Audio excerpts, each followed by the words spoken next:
Hello everyone, welcome to daily current affairs classes. ఈరోజు మనం 24th August యొక్క entire current అఫైర్స్ని discuss చేద్దాం. ఈ పీడిఎఫ్ను బోత్ ఇంగ్లీష్ అండ్ తెలుగు మీడియంలో వీడియో కింద డిస్క్రిప్షన్లో టెలిగ్రామ్ ఛానల్ ఇవ్వడం జరిగింది. ఈ టెలిగ్రామ్ ఛానల్లో ఈ డైలీ కరెంట్ అఫైర్స్ యొక్క పీడిఎఫ్ను బోత్ ఇంగ్లీష్ అండ్ తెలుగు మీడియంలో అందిస్తున్నాను. ఇంట్రెస్టెడ్ క్యాండిడేట్స్ ఈ టెలిగ్రామ్ ఛానల్లో జాయిన్ అవ్వండి. నెక్స్ట్ ఈరోజు వార్తల్లో అంశాలు మనం అబ్జర్వ్ చేస్తే, మొదటిగా సెమికాన్ ఇండియా సదస్సు. ఈ సెమికాన్ ఇండియా సదస్సు 2025ను ఎవరు ప్రారంభించనున్నారు అంటే ప్రధాని నరేంద్ర మోదీ గారు దీన్ని ప్రారంభించనున్నారు. ఇది ఎప్పుడు ప్రారంభమవుతుందంటే next month September first week 2nd నుంచి 4th వరకు ఈ సెమికాన్ ఇండియా ప్రోగ్రామ్ అనేది జరుగుతుంది. ఇది ఏ వేదికగా నిర్వహించనున్నారు అంటే యశోభూమి, న్యూఢిల్లీలో గల ఈ యశోభూమిలో ఈ సెమికాన్ ఇండియా అనేది నిర్వహించనున్నారు. ఇది భారతదేశంలోనే అతిపెద్ద సెమీ కండక్టర్ మరియు ఎలక్ట్రానిక్స్ ఎగ్జిబిషన్. ఈ సెమికాన్ ఇండియా అనేది భారతదేశంలోనే అతిపెద్ద సెమీ కండక్టర్ మరియు ఎలక్ట్రానిక్స్ ఎగ్జిబిషన్. దీనిలో ఎవరెవరు పార్టిసిపేట్ చేస్తున్నారు అంటే 33 దేశాల నుంచి 50+ గ్లోబల్ ఎక్స్పోస్, 350 ఎగ్జిబిటర్స్ మరియు 50 కంటే ఎక్కువ ఎమినెంట్ స్పీకర్స్ ఈ సదస్సులో పార్టిసిపేట్ చేయడం జరుగుతుంది. దీని యొక్క థీమ్ మనకి ఎగ్జామ్ పర్స్పెక్టివ్లో చాలా ఇంపార్టెంట్. దీని యొక్క థీమ్ ఇప్పుడు మనం అబ్జర్వ్ చేస్తే, దీని యొక్క థీమ్ ఏమిటంటే building the next semiconductor power house. Building the next semiconductor power house అనే థీమ్తో ఈ సదస్సును నిర్వహించనున్నారు. ఎక్కడ నిర్వహిస్తున్నారు అంటే న్యూఢిల్లీలో యశోభూమిలో దీన్ని నిర్వహించనున్నారు. ఎప్పుడు అంటే సెప్టెంబర్ 2nd నుంచి 4th వరకు ఈ సెమికాన్ ఇండియా సదస్సు అనేది నిర్వహించనున్నారు. దీని యొక్క థీమ్ అనేది మనకి చాలా ఇంపార్టెంట్. ఈ థీమ్ని మనం ఖచ్చితంగా ఇంగ్లీష్లోనే గుర్తుపెట్టుకోవాలి. Building the next semiconductor power house అనే థీమ్తో దీన్ని నిర్వహించనున్నారు. ఇప్పుడు ఈ సెమికాన్ ఇండియాని మనం అబ్జర్వ్ చేస్తే, గ్లోబల్ సెమీ నెట్వర్క్లో భాగంగా భారతదేశం అనేది ఈ సెమికాన్ ఇండియాను నిర్వహిస్తుంది. ఈ గ్లోబల్ సెమీ నెట్వర్క్ అనేది ప్రపంచవ్యాప్తంగా 8 సదస్సును కండక్ట్ చేయడం జరుగుతుంది. అందులో భారతదేశం కూడా ఒక సదస్సును కండక్ట్ చేయడం జరుగుతుంది. దీనిలో అనేక మంది నాయకులు అంటే పరిశ్రమ రిలేటెడ్గా హెడ్స్ మరియు విద్యావేత్తలు, పాలసీ మేకర్లు ఒకే వేదిక పైకి ఈ సదస్సు తీసుకొస్తుంది. దీనికి మన ఇండియా నుంచి ఏ ఇన్స్టిట్యూట్ సపోర్ట్ చేస్తుందంటే ఇండియన్ సెమీకండక్టర్ మిషన్. ఈ ఇండియన్ సెమీకండక్టర్ మిషన్ అనేది ఏ మినిస్ట్రీ భాగంలో తీసుకొచ్చారు అంటే ministry of electronics and information technology, mighty కింద నోడల్ ఏజెన్సీలో ఈ ఐఎస్ఎం ఇండియన్ సెమీకండక్టర్ మిషన్ తీసుకురావడం జరిగింది. ఈ సెమీకండక్టర్ మిషనే ఈ సెమికాన్ ఇండియా సదస్సును నిర్వహించడం జరుగుతుంది. ఈ ఇండియా సెమీకండక్టర్ మిషన్ యొక్క లక్ష్యం మనం అబ్జర్వ్ చేస్తే, ఇది భారతదేశాన్ని సెమీకండక్టర్స్ మరియు ఎలక్ట్రానిక్స్ తయారీకి గ్లోబల్ హబ్గా మార్చడం ఈ ఇండియా సెమీకండక్టర్ మిషన్ యొక్క ముఖ్య లక్ష్యం. ఓకే, భారతదేశాన్ని సెమీకండక్టర్స్లో ఒక గ్లోబల్ హబ్గా మార్చడం ఈ ఐఎస్ఎం యొక్క ముఖ్య ఉద్దేశం. ఇది ఏ మినిస్ట్రీ ఆధ్వర్యంలో వర్క్ చేస్తుందంటే mighty, ministry of electronics and information technology ఆధ్వర్యంలో ఇది వర్క్ చేస్తుంది. నెక్స్ట్ డిఫెన్స్ రిలేటెడ్గా ఉన్న ఇంకొక ఇంపార్టెంట్ ఇష్యూ, డిఆర్డిఓ తాజాగా ఇంటిగ్రేటెడ్ ఎయిర్ డిఫెన్స్ వెపన్ సిస్టమ్ను తొలి విమాన పరీక్షను విజయవంతంగా పూర్తి చేయడం జరిగింది. అంటే ఆగస్ట్ 23 నిన్నటి రోజున డిఆర్డిఓ అనేది ఈ IADWS integrated air defence weapon సిస్టమ్ను పరీక్షించడం జరిగింది. ఈ నేమ్ను మనం అబ్జర్వ్ చేస్తే, ఈ ఇంటిగ్రేటెడ్ అంటే మల్టీ వెపన్స్, ఇందులో వెరీ షార్ట్ రేంజ్ కానీ క్విక్ రెస్పాన్స్ ఇంటిగ్రేటెడ్ వెపన్ సిస్టమ్స్ను ఇది ఒక కలిగి ఉంది. అంటే ఈ డిఫెన్స్ సిస్టమ్ అనేది ఇంటిగ్రేటెడ్ వెపన్ సిస్టమ్ కలిగి ఉంది. అది కూడా air defence weapon system. Okay, air నుండి వచ్చే మిసైల్స్ను అడ్డుకునే కెపాసిటీ అనేది ఈ డిఫెన్స్ సిస్టమ్ ఉంది. మనకు తెలుసు భారతదేశం అనేది ఆఫ్టర్ పాకిస్తాన్ వార్ తర్వాత డిఫెన్స్ సిస్టమ్పై అధిక ప్రాధాన్యతను ఇవ్వడం జరిగింది. ఓకే, డిఫెన్స్ సిస్టమ్పై భారతదేశం అనేది అధికంగా ఫోకస్ చేయడం జరిగింది. అందులో భాగంగానే వీటిని పరీక్షించడం జరిగింది. ఇంతకుముందు మనం ఈ డిఫెన్స్ సిస్టమ్స్ మనం చాలాసార్లు అబ్జర్వ్ చేసాం. ప్రాజెక్ట్ కుష అనేది డిఫెన్స్ సిస్టంలో భారతదేశానికి చాలా ఇంపార్టెంట్. నెక్స్ట్ సుదర్శన్ చక్ర, రీసెంట్గానే ఈ సుదర్శన్ చక్రాన్ని తీసుకురావడం జరిగింది. ఆగస్ట్ 15 నరేంద్ర మోదీ గారు ఈ సుదర్శన్ చక్ర మిషన్ కూడా తీసుకురావడం జరిగింది. ఈ రెండు కూడా భారతదేశం డిఫెన్స్ సిస్టంలో చాలా ఇంపార్టెంట్ ప్రాజెక్ట్స్. మన ఎగ్జామ్ పర్స్పెక్టివ్లో ఈ డిఫెన్స్ సిస్టమ్స్ కూడా మనకి చాలా ఇంపార్టెంట్. ఆ డిఫెన్స్ సిస్టమ్స్లో భాగంగానే ఈ ఇంటిగ్రేటెడ్ ఎయిర్ డిఫెన్స్ వెపన్ సిస్టమ్ను తాజాగా డిఆర్డిఓ పరీక్షించడం జరిగింది. ఎప్పుడంటే ఆగస్ట్ 23న. ఎక్కడ ప్రతిదీ కూడా ఒరిస్సా తీరంలోనే ఈ పరీక్షలు అనేది నిర్వహించడం జరుగుతుంది. ఓకే, మనందరికీ తెలుసు ఒడిశా తీరంలోనే అధికంగా ఈ పరీక్షలను నిర్వహించడం జరుగుతుంది. ఇది ఒక బహుళ పొరల మల్టీ లేయర్డ్ వాయు రక్షణ వ్యవస్థ. ఇది ఒక వాయు రక్షణ వ్యవస్థ. ఇందులో ఇది ఇంటిగ్రేటెడ్ వెపన్ సిస్టమ్ అన్నాం కదా, ఇందులో QRSAM quick reaction surface to air missiles అంటే తక్కువ దూరం లోపల శత్రు విమానాలను, హెలికాప్టర్లను, డ్రోన్లను ఇది నిర్వీర్యం కూల్చివేయడం జరుగుతుంది. ఓకే, శత్రు దేశాల యొక్క విమానాలను, హెలికాప్టర్స్ను, డ్రోన్స్ను ఇది చాలా తక్కువ దూరంలోనే కూల్చివేయడం జరుగుతుంది. Next very short range air defence system. చాలా తక్కువ దూరం లోపల శత్రు డ్రోన్లు లేక లో ఫ్లయింగ్ ఆబ్జెక్ట్స్, భూమికి అతి తక్కువ దూరంలో ఎగిరే లో ఫ్లయింగ్ ఆబ్జెక్ట్స్ పై ఈ VSHORADS very short range air defence system అనేది దాడి చేయడం జరుగుతుంది. Next directed energy weapons. ఈ డైరెక్టెడ్ ఎనర్జీ వెపన్స్ అనేది హై పవర్ లేజర్తో అభివృద్ధి చేయడం జరిగింది. ఇది ఒక లేజర్ ఆధారిత ఆయుధం. దీని ద్వారా క్షణాల్లో టార్గెట్స్ని నిర్వీర్యం చేయడం జరుగుతుంది. ఓకే, దీని ద్వారా క్షణాల్లో అతి తక్కువ టైంలోనే టార్గెట్స్ను కూల్చివేయడం జరుగుతుంది. దీని యొక్క ప్రాధాన్యత, ఈ డిఫెన్స్ సిస్టమ్ ప్రాధాన్యతను మనం అబ్జర్వ్ చేస్తే ఆత్మనిర్భర్ భారత్ ఇది పూర్తి స్వదేశీ టెక్నాలజీతో అభివృద్ధి చేయబడింది. నెక్స్ట్ బహుళ ముప్పుల నుంచి రక్షణ, శత్రు విమానాలను, మిసైల్స్, డ్రోన్స్, UAVలపై ఇది రక్షణ కల్పిస్తుంది. తక్షణంగా ప్రతిస్పందన అంటే క్విక్ రెస్పాన్స్, వెంటనే టార్గెట్ను చాలా త్వరగా రెస్పాండ్ అయ్యి నిర్వీర్యం చేయడం జరుగుతుంది. భవిష్యత్ యుద్ధాలకు మనం దీని ద్వారా భవిష్యత్ యుద్ధాలకు భారతదేశం సిద్ధంగా ఉంది అని శత్రు దేశాలకు ఒక సంకేతాన్ని అంటే ఒక ఇండికేషన్ను ఇవ్వడం జరిగింది. అంటే ఈ డిఫెన్స్ సిస్టంలో మనం డైరెక్టెడ్ ఎనర్జీ వెపన్స్ వాడడం వల్ల ఇది నెక్స్ట్ జనరేషన్ వార్ఫేర్లో భారతదేశాన్ని అగ్రస్థానంలో కల్పిస్తుంది. ఓకే, ఈ డిఫెన్స్ సిస్టంలో మనం లేజర్ వెపన్స్, డైరెక్టెడ్ ఎనర్జీ వెపన్స్ను యూజ్ చేయడం వల్ల భారతదేశం అనేది నెక్స్ట్ జనరేషన్ వార్ఫేర్లో భారతదేశాన్ని ఒక అగ్రస్థానాన్ని కల్పించడం జరుగుతుంది. నెక్స్ట్ ఇంకొక ఇంపార్టెంట్ ఇష్యూ, వారణాసిలో రైల్వే ట్రాక్ల మధ్య తొలగించగల రిమూవబుల్ సోలార్ ప్యానెల్ వ్యవస్థను ఏర్పాటు చేయడం జరిగింది. ఓకే, రైల్వే ట్రాక్ల మధ్యన రిమూవబుల్ సోలార్ ప్యానెల్ వ్యవస్థను ఎక్కడ ఏర్పాటు చేయడం జరిగింది అంటే ఉత్తరప్రదేశ్లో గల ఈ వారణాసిలో దీన్ని ఏర్పాటు చేయడం జరిగింది.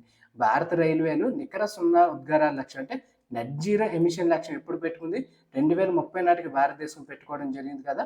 దానికోసం ప్రయాణం వైపు భారతదేశం అనేది ఈ సిస్టమ్స్ని ఇక్కడ ఏర్పాటు చేయడం జరిగింది. దీన్ని ఉత్తరప్రదేశ్లోని వారణాసిలో మొట్టమొదటిసారిగా, ఓకే, భారతదేశంలోని మొదటిసారిగా 2 రైల్వే ట్రాక్ల మధ్యలో సోలార్ ప్యానల్స్ అనేది ఏర్పాటు చేయడం జరిగింది. ఇవి పోర్టబుల్, ఒక ప్లేస్ నుంచి ఇంకో ప్లేస్కి మూవ్ చేయవచ్చు మరియు తొలగించవచ్చు కూడా. ఇది భారతదేశ రైల్వేల సస్టైనబుల్ ట్రాన్స్పోర్టేషన్ స్ట్రాటజీలో భాగంగా దీన్ని అభివృద్ధి చేయడం జరిగింది. ఓకే, ఇది భారతీయ రైల్వేల సస్టైనబుల్ ట్రాన్స్పోర్టేషన్ స్ట్రాటజీలో భాగంగా దీన్ని అభివృద్ధి చేయడం జరిగింది. దీని యొక్క ప్రయోజనాలు అబ్జర్వ్ చేస్తే ఖాళీగా ఉన్న ట్రాక్ల మధ్య స్థలాన్ని దీని ద్వారా మనం ఉపయోగించుకోవడం జరుగుతుంది. పర్యావరణ హిత విద్యుత్ ఉత్పత్తిని, సోలార్ ఉత్పత్తిని మనం తయారు చేయడం జరుగుతుంది. మరి దీర్ఘకాలంలో ఇంధన వ్యయంపై కూడా ఇది తగ్గించడం జరుగుతుంది. ఓకే, ఇక్కడ మన ఎగ్జామ్ పర్స్పెక్టివ్లో ఏ ప్లేస్లో భారతదేశంలో మొదటిసారిగా రైల్వే ట్రాక్లపై పోర్టబుల్ తొలగించగల సోలార్ ప్యానెల్ ఏర్పాటు చేయడం జరిగింది అంటే ఉత్తరప్రదేశ్లోని వారణాసిలో దీన్ని ఏర్పాటు చేయడం జరిగింది. నెక్స్ట్ స్పోర్ట్స్ ఈవెంట్లో ఇంపార్టెంట్ లొకేషన్ మనం అబ్జర్వ్ చేస్తే అహ్మదాబాద్. నెక్స్ట్ రాబోయే 2-3 సంవత్సరాల్లో అహ్మదాబాద్ అనేది ఈ స్పోర్ట్స్ ఈవెంట్ను భారీగా కండక్ట్ చేయడం జరుగుతుంది. ఓకే, అందువల్ల మన ఎగ్జామ్ పర్స్పెక్టివ్లో ఈ అహ్మదాబాద్ చాలా ఇంపార్టెంట్. గుజరాత్ క్యాపిటల్ అని ఈ అహ్మదాబాద్ అనేది రానున్న 2-3 సంవత్సరాల్లో అత్యధికంగా స్పోర్ట్స్ ఈవెంట్లు మరియు అంతర్జాతీయ ఈవెంట్స్ను కూడా ఇక్కడే కండక్ట్ చేయనున్నారు. అందువల్ల మన ఎగ్జామ్ పర్స్పెక్టివ్లో ఇది చాలా ఇంపార్టెంట్. ఇప్పుడు ఈ అహ్మదాబాద్ అనేది ఏ ఈవెంట్స్ని కండక్ట్ చేస్తుందని మనం అబ్జర్వ్ చేస్తే ఇది 2025లోని ఈ సంవత్సరంలోనే 3 ప్రధాన అంతర్జాతీయ ఈవెంట్స్ను ఇది ఆతిథ్యం ఉంది. దీంతో అహ్మదాబాద్ అనేది వరల్డ్ స్పోర్ట్స్ హబ్గా స్థిరపడుతుంది, వరల్డ్ స్పోర్ట్స్ హబ్గా అవతరించబోతుంది. ఏ సిటీ వరల్డ్ స్పోర్ట్స్ హబ్గా అవతరించబోతుంది అంటే అహ్మదాబాద్. ఈ 2025లో ఈ అహ్మదాబాద్ అనేది కండక్ట్ చేసే ఈవెంట్స్ని మనం అబ్జర్వ్ చేస్తే కామన్వెల్త్ వెయిట్ లిఫ్టింగ్ ఛాంపియన్షిప్ 2025 గాను కామన్వెల్త్ వెయిట్ లిఫ్టింగ్ ఛాంపియన్షిప్స్ని ఇది ఆగస్టు 24 అంటే ఈ రోజు నుంచి ఇది స్టార్ట్ అయ్యింది. ఎక్కడ జరుగుతుంది అంటే అహ్మదాబాద్లోని నర్సాపూర్ స్పోర్ట్స్ కాంప్లెక్స్లో ఈ ఈవెంట్స్ జరుగుతున్నాయి. టోటల్గా ఈ ఈవెంట్లో 29 దేశాల నుంచి అథ్లెట్స్ పార్టిసిపేట్ చేస్తున్నారు. ఓకే, ఈ కామన్వెల్త్ వెయిట్ లిఫ్టింగ్ ఛాంపియన్షిప్ 2025 ఎక్కడ జరుగుతుంది అంటే అహ్మదాబాద్ అనేది ఆతిథ్యం ఇవ్వడం జరుగుతుంది. నెక్స్ట్ సియా ఆక్వాటిక్ ఛాంపియన్షిప్ 2025 ఇది కూడా సెప్టెంబర్, అక్టోబర్ మాసంలోనే ఇది జరుగుతుంది. ఈ ఛాంపియన్షిప్లో ఏ ఈవెంట్స్ ఉన్నాయంటే ఈత, diving, water polo, synchronised swimming ఇవన్నీ కూడా ఈ ఛాంపియన్షిప్లో కండక్ట్ చేస్తున్నారు. ఈ సిఏ ఆక్వాటిక్ ఛాంపియన్షిప్ అనేది ఎక్కడ జరుగుతుంది? ఇది కూడా అహ్మదాబాద్లో జరుగుతుంది. Okay, next Asian football confederation యొక్క అండర్-17 ఏషియా కప్ క్వాలిఫైర్స్ అనేవి కూడా 2026 గాను భారతదేశంలోనే జరుగుతున్నాయి.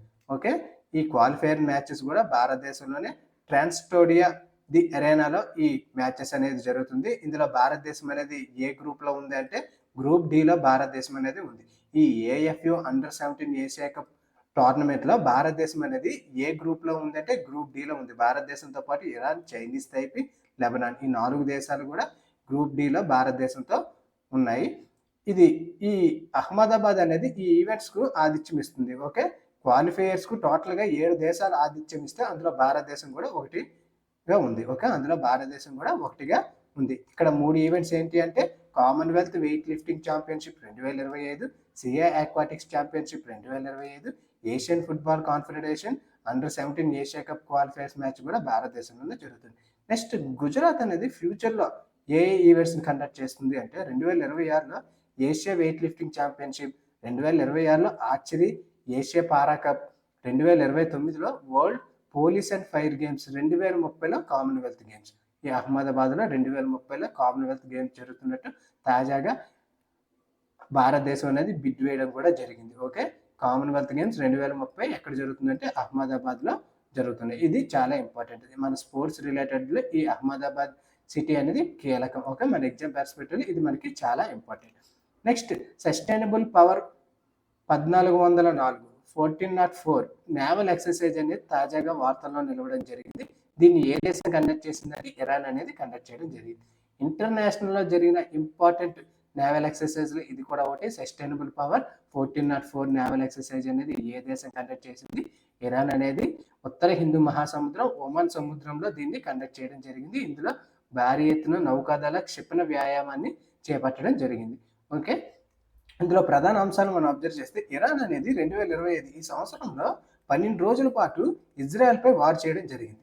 ఓకే, ఇరాన్ అనేది ఇజ్రాయెల్పై 12 రోజుల పాటు తీవ్రమైన వార్ను, అతి ఎక్కువ మిసైల్స్ను ప్రయోగించడం జరిగింది. ఆఫ్ కోర్స్ ఈ ఇజ్రాయెల్ అనేది ప్రతి ఒక్క ఇరాన్ మిసైల్ కూడా సమర్థవంతంగా ఎదుర్కోవడం జరిగింది.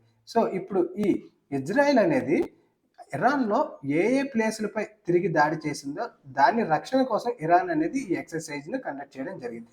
ఓకే, ఇజ్రాయెల్ దాడి చేసిన ఇరాన్ ప్లేసెస్లో ఎటువంటి విధంగా ఇప్పుడు ఇరాన్ అనేది దాన్ని రక్షణంగా మరియు సమర్థవంతంగా ఎదుర్కోబోతుందని ఈ ఎక్సర్సైజ్లో కండక్ట్ చేయడం జరిగింది.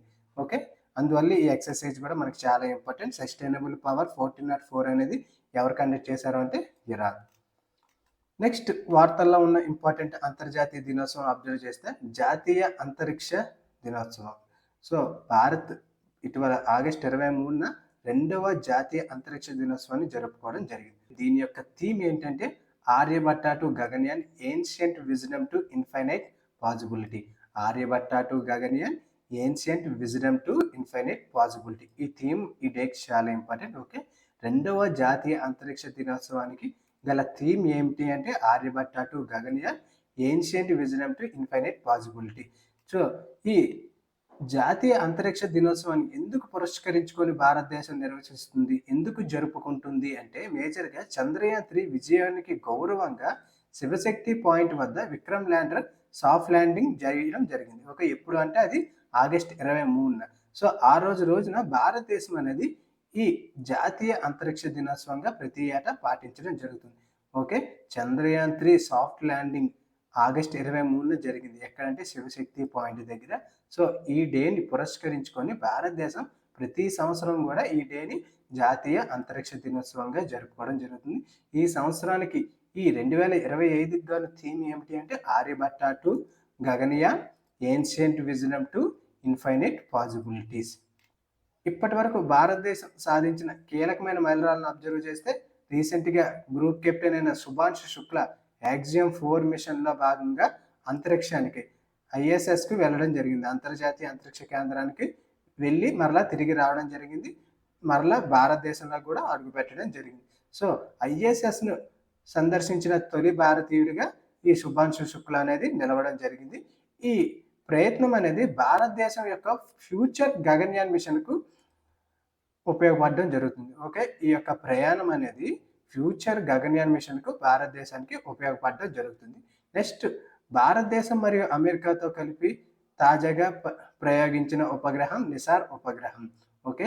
ఎవరెవరు కొలాబరేట్ అయ్యారంటే నాసా మరియు ఇస్రో కొలాబరేటెడ్‌గా, యూఎస్ఏ మరియు ఇండియా కొలాబరేటెడ్‌గా అభివృద్ధి చేసిన ఈ నిసార్ ఉపగ్రహాన్ని తాజాగా ప్రయోగించడం జరిగింది. ఇందులో నాసా అనేది ఎల్ బ్యాండ్‌ను అభివృద్ధి చేయగా భారతదేశం అనేది ఎస్ బ్యాండ్‌ను అభివృద్ధి చేయడం జరిగింది. సో ప్రపంచంలోనే తొలి ఉపగ్రహ మిషన్ ఇది ఏంటి అంటే డ్యూయల్ బ్యాండ్ కలిగిన తొలి ఉపగ్రహంగా ఈ నిసార్ అనేది నిలవడం జరిగింది. ఓకే. దీన్ని ఎవరెవరు అభివృద్ధి చేశారంటే యూఎస్ఏ, ఇండియా అభివృద్ధి చేయడం జరిగింది. ఎవరు ఈ ఉపగ్రహాన్ని ప్రయోగించారు అంటే భారతదేశం. ఆంధ్రప్రదేశ్లోని శ్రీహరికోటలో సతీష్ ధావన్ అంతరిక్ష కేంద్రం నుంచి దీన్ని ప్రయోగించడం జరిగింది. లాంచ్ వెహికల్ ఏమిటంటే జిఎస్ఎల్వి F-16 లాంచ్ వెహికల్ ద్వారా దీన్ని ప్రయోగించడం జరిగింది. ఓకే.